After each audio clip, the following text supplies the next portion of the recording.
kailangan mo at kabutihan sa buhay ni Brother Onofre at Sister Beverly na patuloy na nag-umapaw, Panginoon, sa kanilang espiritu, sa kanilang mga buhay.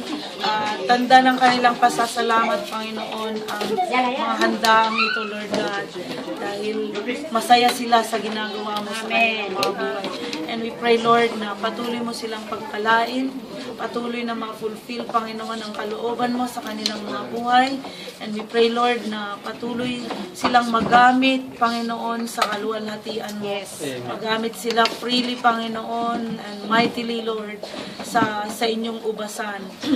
Hayaan niyo, Lord God, ang mga buhay nila ay magre-reflect ang ilaw na nanggagaling sa inyo, O Lord. And we pray na patuloy na pagpalain mo ang taong ito. I-bless ang taong ito, Lord God, at hayaan mong maging masaya sila sa taong ito at lahat ng mga pangarap nila ay magaganap dahil sa inyo pong grasya at pagpapala sa kanilang mga buhay. And we thank you, Lord, sa mga handang ito na isinishare nila sa amin, O God. Hayaan mo na maibalik sa kanila ng siksik, liglig at nag-uumapaw na blessing. At masaya kaming tatanggap nito, Lord God, dahil Ikaw ang Diyos ng provision. Salamat po, Ama, sa pangalan ng Panginoong Jesus we pray. Amen!